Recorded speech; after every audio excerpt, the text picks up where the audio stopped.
Jangan lupa subscribe di YouTube channel Metro TV News dan juga nyalakan notifikasinya.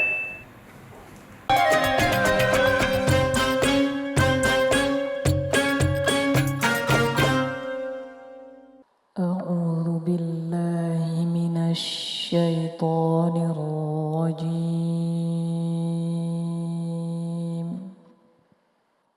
بسم الله الرحمن الرحيم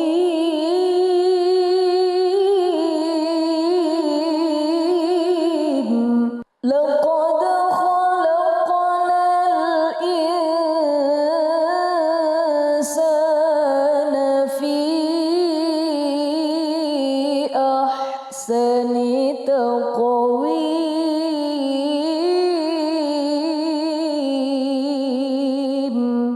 ثم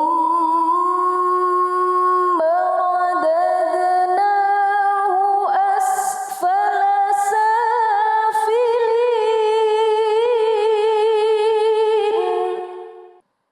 إلا الذين آمنوا وعملوا الصالحات فلهم أجر غير ممنون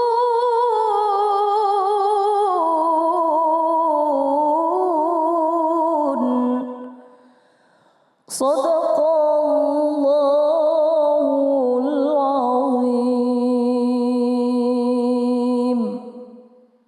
Assalamualaikum warahmatullahi wabarakatuh. Alhamdulillahirrabbilalamin. Assalatu wassalamu ala asrafil anbiya'i mursalin Sayyidina Muhammadin wa ala alihi wa sahbihi ajma'in, amma ba'du. Alhamdulillah, puja dan puji kita panjatkan atas kehadirat Allah subhanahu wa ta'ala.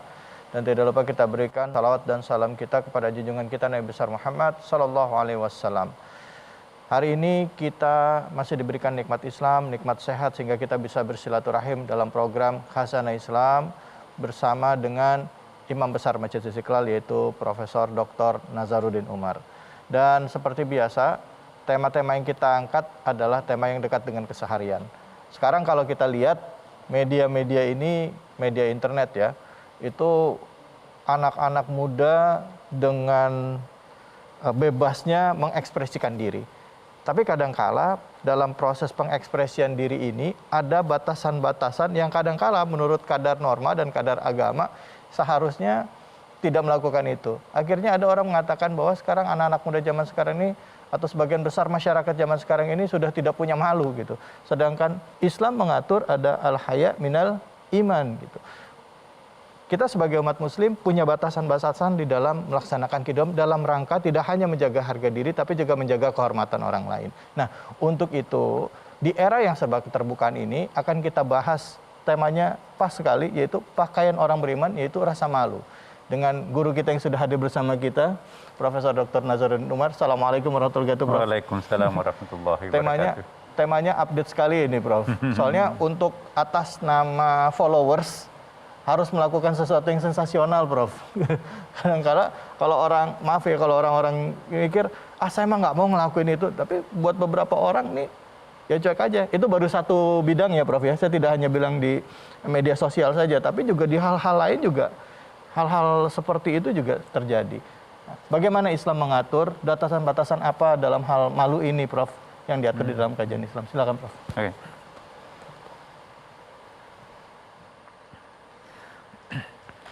Bismillahirrahmanirrahim. Assalamualaikum warahmatullahi wabarakatuh. Waalaikumsalam. Alhamdulillah, syukurillah, wassalatu wassalamu ala rasulillah Sayyidina Muhammadin sallallahu alaihi wasallam. Amma ba'd. Para pemirsa yang dimuliakan Allah subhanahu wa ta'ala, hari ini kita akan membahas sebuah tema yang sangat penting, mungkin juga sangat menarik ya, karena seperti tadi yang dikatakan Adinda David ya, bahwa rasa malu itu seperti menjadi suatu komoditi yang harus ditampilkan guna meraih sesuatu yang sifatnya popularitas atau mungkin juga bisnis ya. Nah, ini yang kita akan diskusikan pada kesempatan yang sangat berbahagia ini. Pertama, apa sih yang dimaksud dengan rasa malu? Bahasa hadisnya itu al-haya. Tadi disebutkan al-haya'u minal iman. rasa malu itu bagian daripada iman. Artinya apa? Semakin tinggi rasa malu seseorang, maka semakin tebal iman orang itu. Tapi semakin hilang rasa malunya orang itu, semakin kabur pula imannya orang itu. Kira-kira konsekuensi meaningnya seperti itu.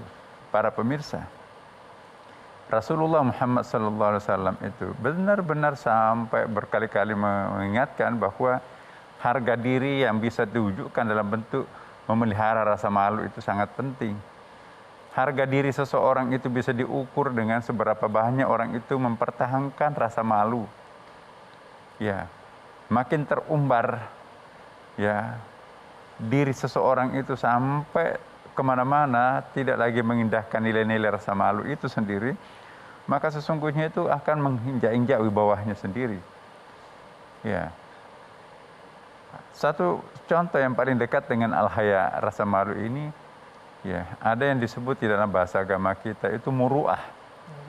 Muru'ah itu apa ya? Harga diri.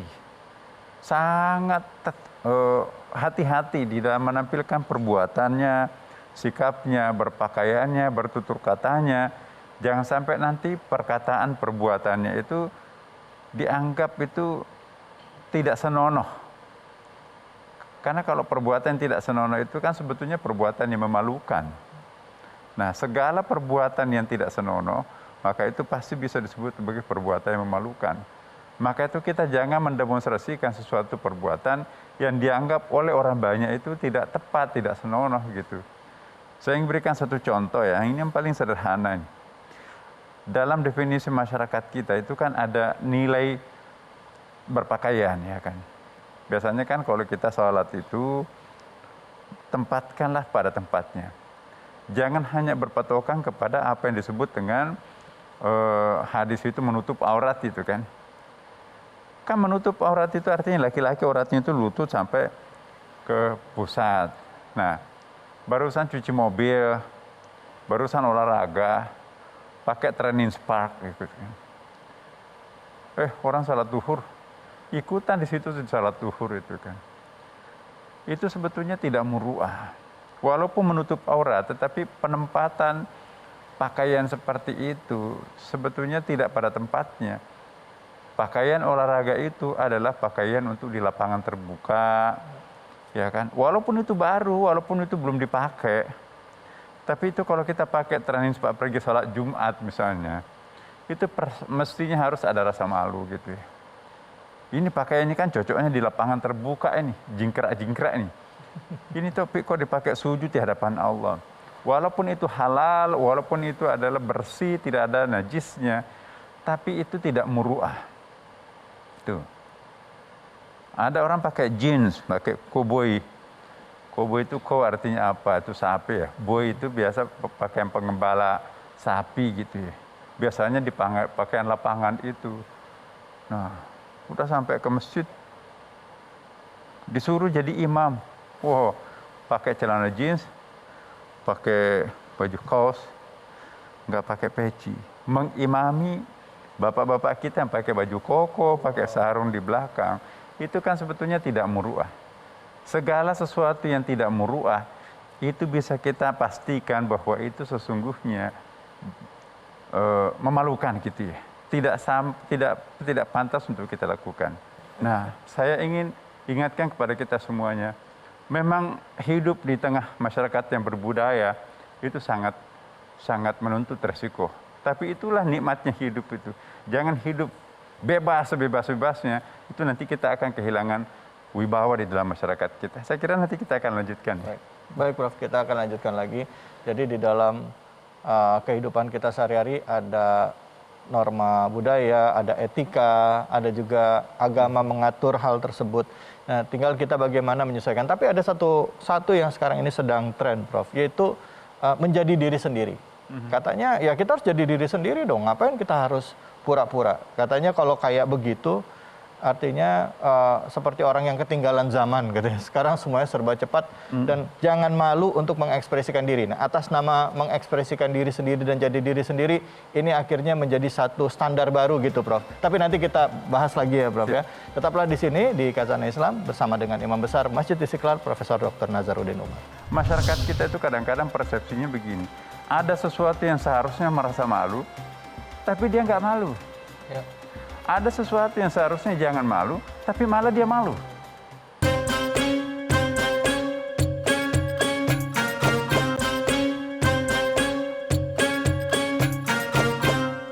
Alhamdulillah, kita kembali lagi di Khazanah Islam bersama dengan Imam Besar Masjid Istiqlal yaitu Profesor Dr. Nazaruddin Umar.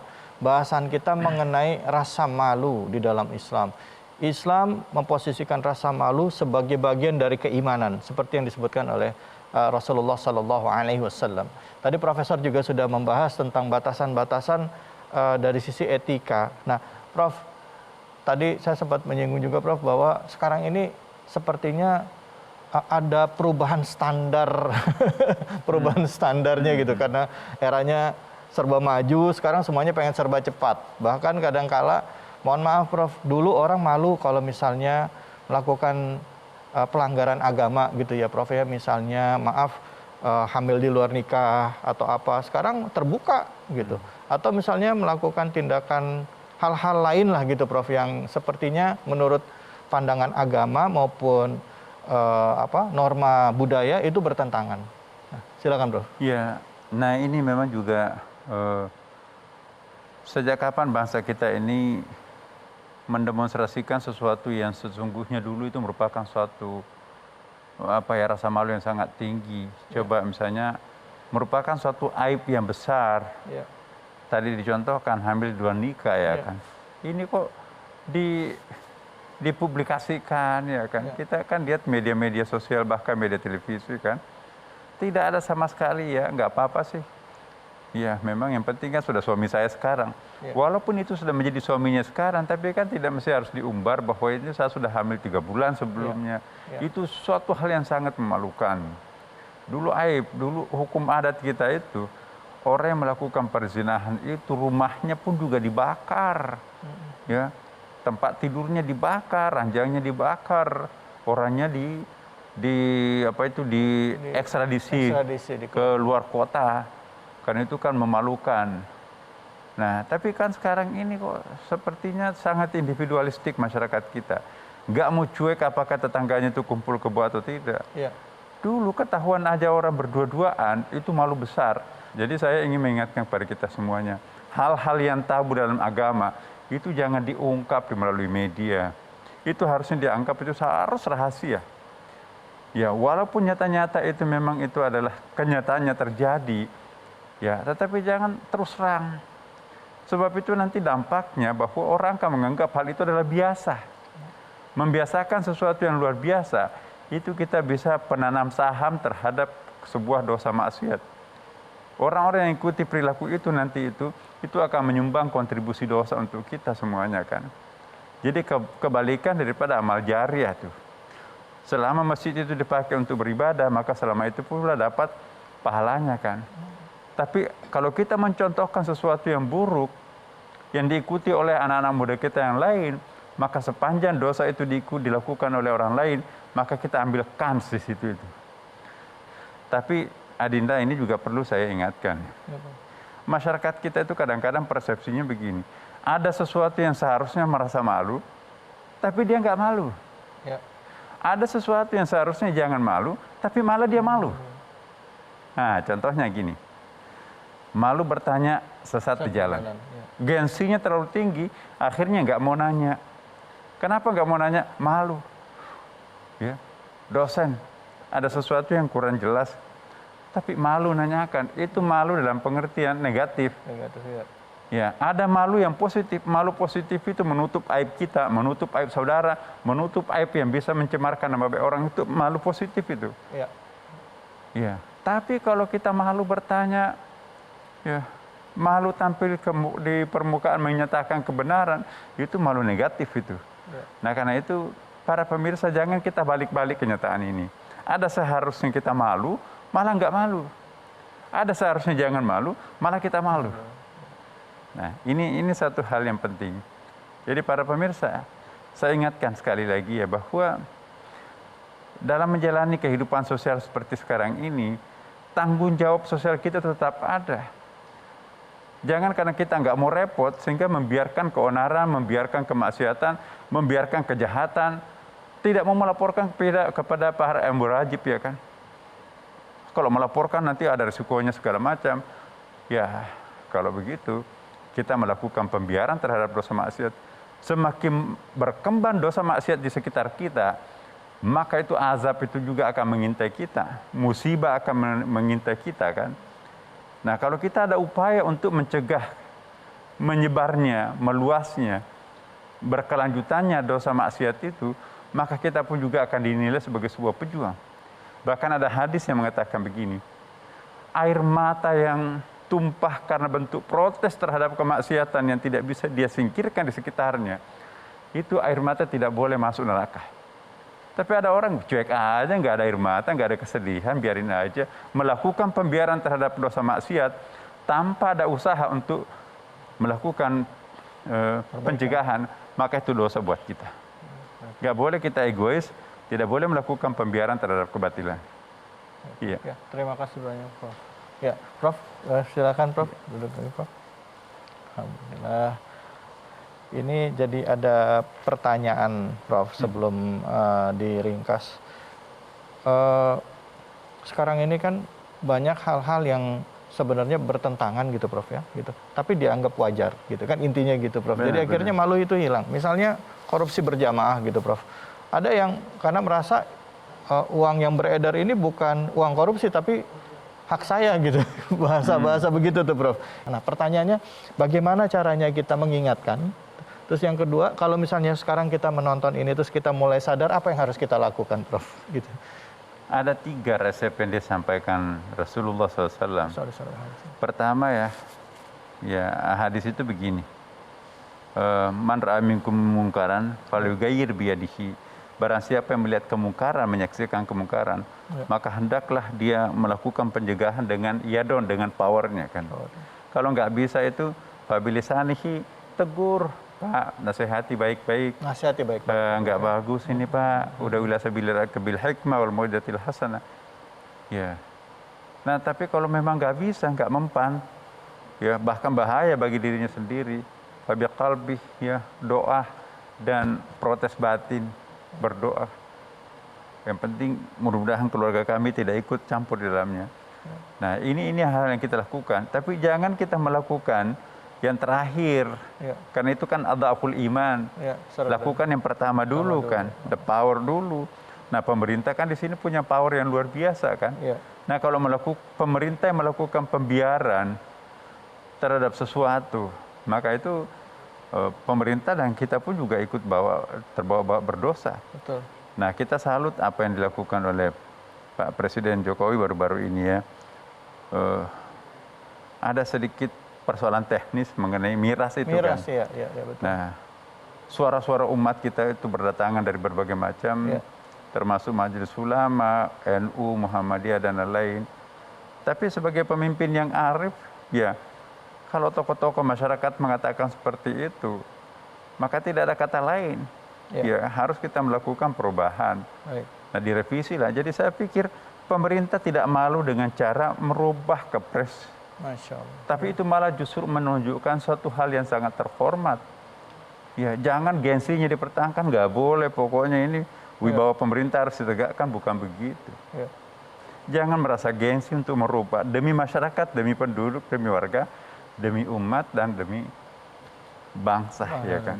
Baik, terima kasih banyak, Prof, ilmunya bermanfaat. Tadi ada yang dicatat apa yang disampaikan Prof, bahwa kita juga harus memahami pertama lingkungan kita, agama kita, sehingga kita tahu batasan-batasan apa yang harus kita dikerjakan. Jangan salah malu untuk hal yang tidak perlu malu, dan tidak malu untuk hal yang seharusnya malu, gitu ya. Terus kalau misalnya kita setelah menyadari kita khilaf dan salah, perbaiki diri kita. Insya Allah selama nyawa masih di kantong badan, pintu taubatan itu selalu terbuka insya Allah. Dan satu poin, Iya, Prof. bahwa jangan melakukan perubahan dengan cara kekerasan. Nah, jangan kekerasan. Iya. Begitu juga menegurnya juga jangan dengan kekerasan ya. gitu Kekerasan tidak akan pernah menyelesaikan persoalan. Allahumma sholli ala Banyak jalan kok. Amin ya Allah. Terima kasih Prof ilmunya. Mudah-mudahan ini menjadi pencerah bagi kita semua dalam menghadapi solusi atau solusi dari permasalahan yang kita hadapi. Baik Prof, terima kasih. Prof, kita minum kopi dulu ya Prof ya. Ya, alhamdulillah. Bismillahirrahmanirrahim. Bismillahirrahmanirrahim.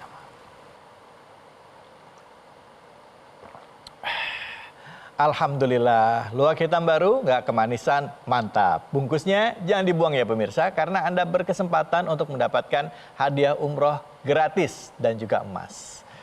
Terima kasih Profesor atas ilmunya dan juga pemirsa, terima kasih. Semoga apa yang disampaikan oleh Profesor Dr. Nazaruddin Umar bermanfaat bagi kita semua. Tapi Anda jangan kemana-mana dulu, karena setelah ini Bunda Iva akan mengisi kajian kita. Lanjut dengan tema kita yang sama, tetap di Khazanah Islam bersama dengan Imam Besar Masjid Istiqlal, Profesor Dr. Nazaruddin Umar.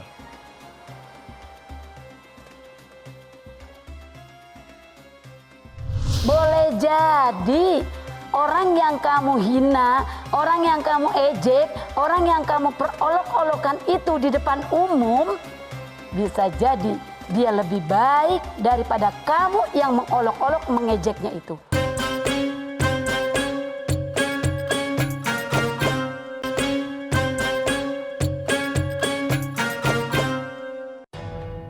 Malu adalah pakaian indah orang beriman. Hal ini sesuai dengan sabda Nabi Muhammad SAW yang diriwayatkan oleh Turmuzi. Malu adalah bagian dari iman dan iman itu ada di dalam surga. Menurut fitrahnya, manusia mempunyai sifat malu, tetapi tergerus akibat godaan syaitan. Aspek iman tidak boleh dipisahkan dengan sifat malu, karena malu itu merupakan cabang iman. Lantas bagaimana fungsi malu pada manusia mukmin dan kenapa dikatakan sebagai pakaian orang beriman? Saksikan selengkapnya dalam Khazanah Islam. Ya, Alhamdulillah Rabbil Alamin. Pemirsa, kita kembali lagi di Khazanah Islam bersama dengan Imam Besar Masjid Istiqlal, Profesor Dr. Nazaruddin Umar. Dan di segmen 3 ini, seperti yang saya sampaikan tadi, bahwa sudah hadir bersama kita Bunda Iva Munifa yang Alhamdulillah nanti akan menyampaikan tausiahnya kepada kita dengan tema besar kita, yaitu malu sebagai bagian dari rasa iman. Bunda, apa kabar Bunda? Alhamdulillah. Alhamdulillah. Mas Hafid, gimana kabar juga? Alhamdulillah sehat Bunda. Bicara mengenai rasa malu sebagai bagian dari iman. Ini ada yang mengatakan bahwa malu itu merupakan pakaian orang yang beriman ya. Dikatakan memalukan juga jika perbuatan melanggar agama, hukum, budaya. Namun fenomena saat ini Bunda, banyak orang yang mungkin tidak melanggar norma hukum, baik itu agama maupun negara. Tapi orang tersebut rela mempermalukan dirinya demi mendapatkan perhatian banyak orang. Nah, pertanyaan saya, apakah Islam menolerir hal tersebut atau tidak? Silakan Bunda. Makasih Mas David. Iya Bunda.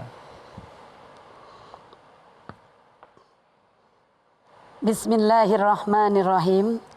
Assalamualaikum warahmatullahi wabarakatuh. Alhamdulillahi rabbil alamin. Allahumma salli ala Sayyidina Muhammad wa ala ali Sayyidina Muhammad wa barik wa salim. Pemirsa dimanapun Anda berada, insya Allah selalu dalam rahmat dan lindungan Allah subhanahu wa ta'ala. Alhamdulillah kita berjumpa kembali, yang tentunya tadi disampaikan oleh Mas David. Boleh tidak sih mempermalukan diri sendiri, mempermalukan orang lain?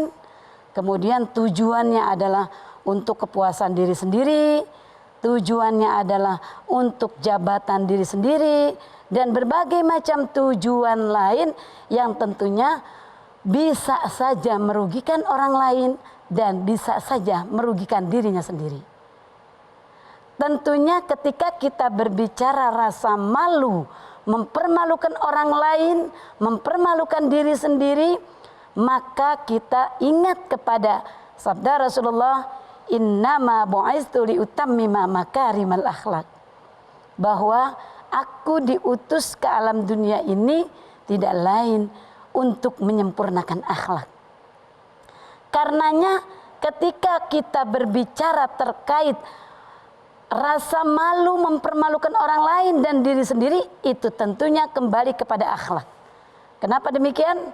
Kita sama-sama tahu bahwa akhlak itu terbagi dua, mahmudah dan mazmumah. Akhlak mahmudah seperti dicontohkan oleh Rasulullah Sallallahu Alaihi Wasallam. Namun demikian, ketika kita berbicara akhlak yang baik, akhlak yang terpuji, maka tentunya ada akhlak majmumah, akhlak yang bertolak belakang dari itu semua. Akhlak yang membuat orang lain menderita, akhlak yang membuat orang lain gelisah dengan perbuatan akhlak itu sendiri. Tentunya si pelaku akhlak majmumah inilah yang betul-betul harus memperhatikan akhlak dia sendiri. Kenapa demikian? Hal ini tentunya kita ingat hal yang merupakan larangan Allah Subhanahu wa taala. Sebagaimana Allah Subhanahu wa taala sampaikan dalam Al-Qur'an surat Al-Hujurat, A'udzubillahi minasyaitonirrajim. Ya ayyuhalladzina amanu la yaskhar qaumun min qaum asa ayyakunu khairam minhum wala nisa'um min nisa'in asa ayyakunna khairam minhunna wala talmizu anfusakum wala tanabazu bil alqab bi'sal ismul fusuq ba'dal iman wa man lam yatub fa ulaika humuz zalimun. Jelas Allah larang ini dalam norma kehidupan umat manusia. Kenapa dalam norma kehidupan umat manusia? Begitu jelas kata Allah, hai orang yang beriman. Allah menyeru orang yang beriman. Ketika diserunya orang yang beriman, maka tentunya norma-norma akhlak ini harus betul-betul diperhatikan. Kata Allah, hai orang yang beriman, Anda beriman, tentu Anda punya akhlak. Apa kata Allah? La yaskhar qaumun min qaum. Jangan sebagian kamu, ini kembali kepada laki-laki, mengolok-olok, mengejek, mempermalukan kaum min kaum. Jadi segolongan kamu jangan mempermalukan, mengolok-olok, mengejek dari segolongan lainnya. Asa ayyakunu khairam minhum. Boleh jadi orang yang kamu hina, orang yang kamu ejek, orang yang kamu perolok-olokan itu di depan umum, bisa jadi dia lebih baik daripada kamu yang mengolok-olok, mengejeknya itu. Kita mempermalukan orang itu, baik secara langsung maupun tidak langsung, baik di depan umum, di hadapannya sendiri maupun di belakang dengan ghibah dan fitnah. Kemudian juga karena ini untuk laki-laki dan kehidupan di dunia ini adalah laki-laki dan perempuan. Maka kata Allah, wala nisa'um min nisa'in asa ayyakunna khairam minhunna. Juga perempuan-perempuan dimanapun Anda berada. Janganlah perempuan-perempuan ini saling mengejek satu sama lain. Kenapa demikian? Karena boleh jadi perempuan-perempuan yang diejek ini, perempuan-perempuan yang diolok-olok ini, dipermalukan ini, maka dia lebih baik, lebih terhormat daripada Anda yang mengejeknya, yang menghinanya. Fenomena zaman sekarang ini, betapa banyak kita lihat dengan adanya medsos yang luar biasa, informasi terbuka. Kita boleh ambil analog sekarang. Mulut kita tertutup karena masker, karena COVID. Diperintahkan untuk ikuti aturan protokol kesehatan. Yang utama yang ditutup adalah mulut kita. Tentunya betapa sulit untuk kita menggunjing, membicarakan, membuka aib orang lain. Itu adalah satu simbol. Namun demikian, ketika kita dirasa sulit untuk mengucapkan kalimat-kalimat yang jelek, maka adanya media sosial yang luar biasa. Lewat media sosial itu mulut kita tidak bicara, tapi cuitan kita, obrolan kita menjelekkan orang lain itu kelihatan. Rasulullah Shallallahu Alaihi Wasallam bersabda, Allah akan memaafkan semua orang yang beriman kecuali satu. Siapa? Mereka yang menganiaya dan mempermalukan dirinya sendiri. Siapa ya Rasulullah yang mempermalukan dirinya sendiri? Yaitu orang ketika Allah sudah menutupi aibnya, malam hari dia berbuat kesalahan, dan kesalahan itu begitu besar Allah tutupin. Allah tidak perlihatkan kepada publik, Allah tidak perlihatkan kepada manusia, Allah jaga rahasia itu. Tetapi siangnya dia mengungkap, dia menyampaikan, kalau kemarin malam, lagi semalam saya berbuat begini, maka kata Allah, Anda tidak dimaafkan oleh Allah, kata Rasulullah, karena Allah telah menjagai aib Anda, tetapi Anda membuka aib Anda sendiri di depan publik, di halayak ramai. Inilah yang harus kita perhatikan, antara kita mencaci, membuat malu orang lain, menghina orang lain, maka orang lain pun akan menghinakan diri kita sendiri. Mudah-mudahan ini dapat kita ambil pelajaran dari meluasnya media sosial yang sekarang menjadi fenomena dalam kehidupan kita. Demikian, Mas. Terima kasih banyak, Bunda. Nanti kita akan lanjutkan lagi, pemirsa. Jangan kemana-mana, tetaplah di Khazanah Islam bersama dengan Imam Besar Masjid Istiqlal, Profesor Dr. Nazaruddin Umar. Untuk mereka yang ingin menghadap menemui ridhonya Allah dan percaya pada hari akhir, dia yakin akan menemui hari akhir itu, maka secara tidak langsung dia akan menjaga privasi dirinya. Dengan cara apa? Tidak pernah membicarakan aib orang lain ke publik. Apalagi yang tadi sudah tidak ada batasan, maka dia jaga, dia hindari.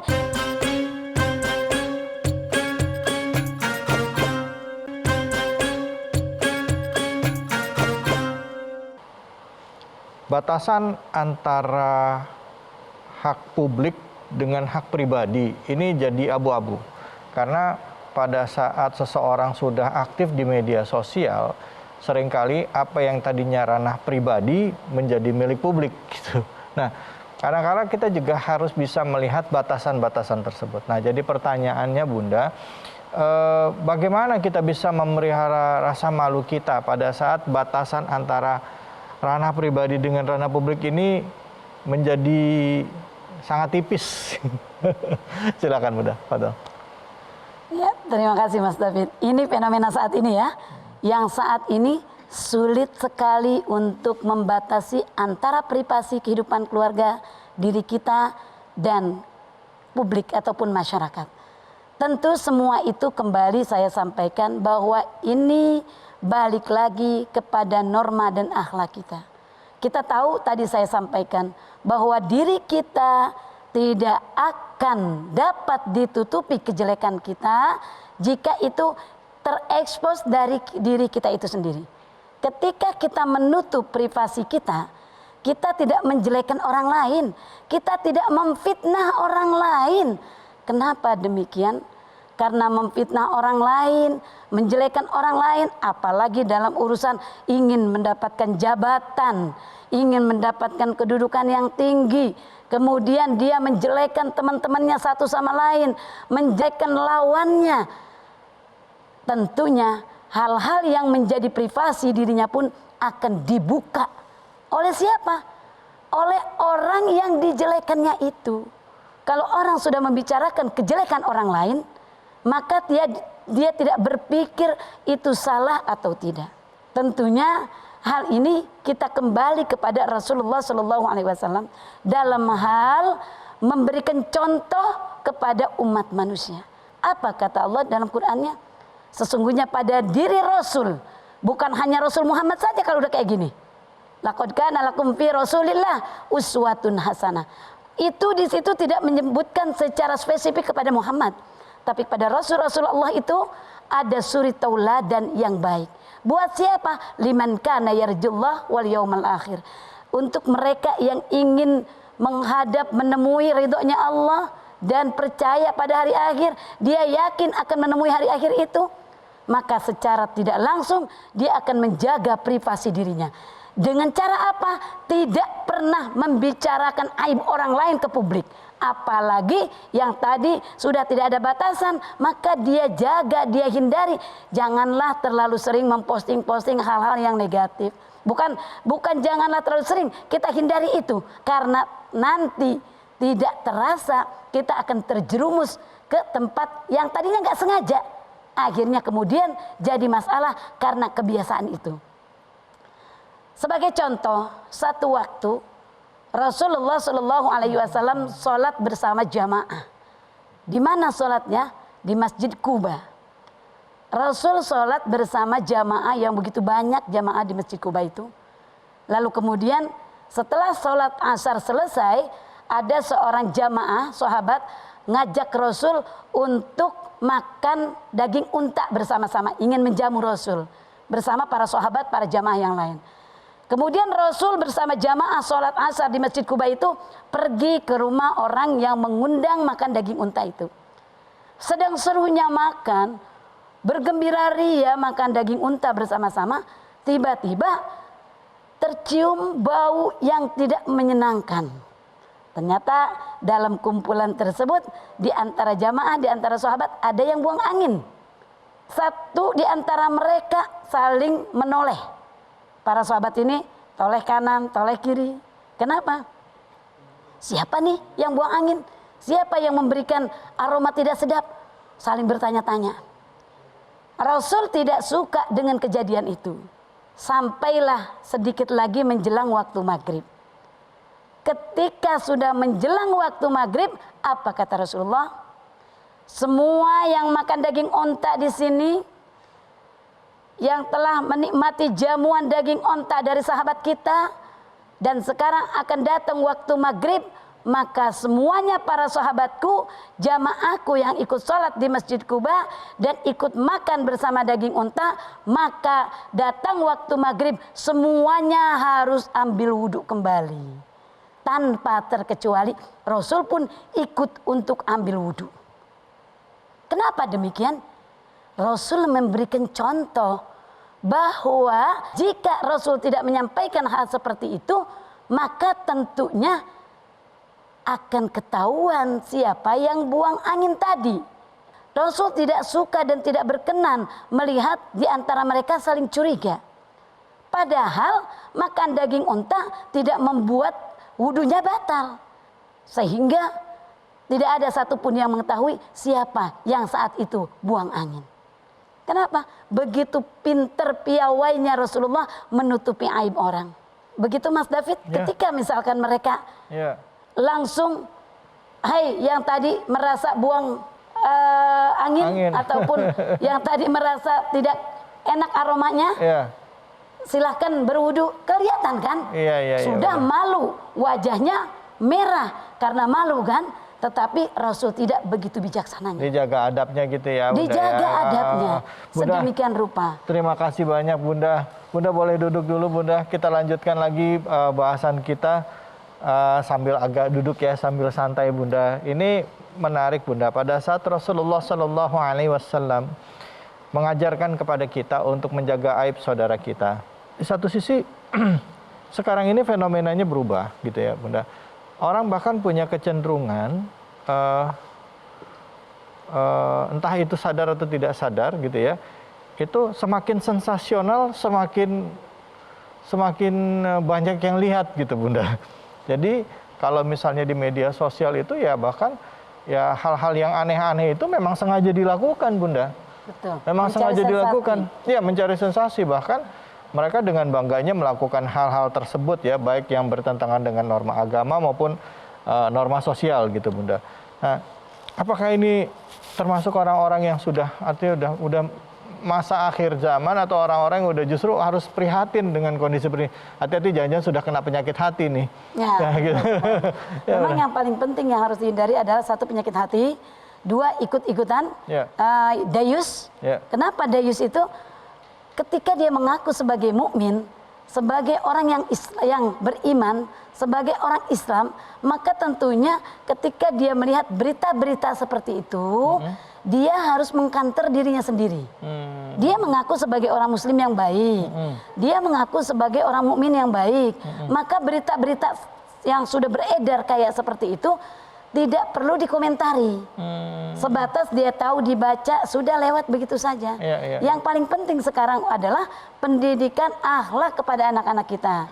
Norma-norma, mana batasan-batasan yang perlu Anda ikut di dalamnya, dan mana batasan-batasan yang tidak ikut di dalamnya. Baik, Masya Allah Bunda. kita belajar hari ini Bunda dari kisah para nabi, di mana Rasulullah SAW, Nabi Muhammad, beliau menjaga aib orang lain. Ya, betul. Artinya mudah-mudahan pemirsa pada saat kita mendengarkan ini, kita manusia nggak ada yang bebas dari dosa. Tapi kita manfaatkan sisa usia kita pertama untuk mohon ampunan sama Allah. Dan juga kalaupun memang kita berbuat dosa, kita hilaf, jangan bangga sama dosa kita. Itu ya dia. Kan? Ya, aibnya kita tutup, kita jaga. Itu buat diri kita. Dan juga buat orang lain, aibnya kita jaga. Jangan kayak haters. Ya, Zaman betul. sekarang banyak orang yang tidak pandai menjaga lisan. Ada satu pendapat atau ada satu gambar, ada satu kejadian, nggak suka, dia langsung memberikan statement pernyataan pribadi yang membenci gitu, kalimat-kalimat kebencian. Ini kan nggak mencerminkan umat Islam sebenarnya. Betul, umat betul Islam sekali. bukan umat penghujat sebenarnya, Betul, kan begitu betul ya Bunda sekali. ya. Rahmatan lil alamin. Rahmatan lil alamin. Nah, Itulah ini untuk dia umat Islam. jadi refleksi buat kita, bukannya kami juga merasa lebih baik juga, tapi ini pelajaran bagi kita semua untuk menjaga lisan, sikap kita, dan juga menjaga aib kita tidak kita umbar, dan juga menjaga aib saudara kita untuk tidak kita umbar kepada orang lain. Makanya gitu, kata Bun. Rasulullah, Ya, Bun. mukmin yang utama Ya. adalah dia yang mampu menjaga Jaga lisannya, menjaga tangannya dari menyakiti orang lain. Allahu Inilah Akbar. yang harus kita jaga sebetulnya. Sudah merasa beriman, nah itu salah satu indikatornya. Jadi jangan merasa kepedean dulu ya Bun ya.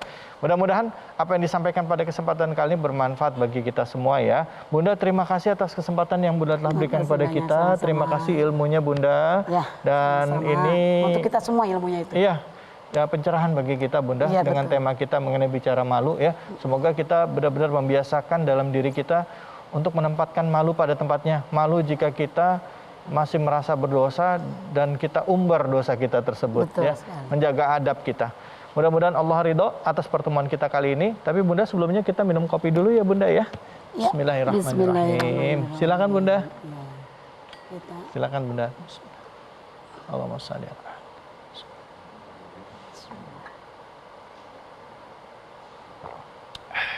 Alhamdulillah, luak hitam baru nggak kemanisan, mantap. Bungkusnya jangan dibuang ya pemirsa, karena Anda berkesempatan untuk mendapatkan hadiah umroh gratis dan emas. Terima kasih atas kebersamaan Anda, terima kasih banyak Bunda atas waktunya. Semoga Allah ridha. Wabillahi taufiq wal hidayah. Assalamualaikum warahmatullahi wabarakatuh. Waalaikumsalam warahmatullahi wabarakatuh.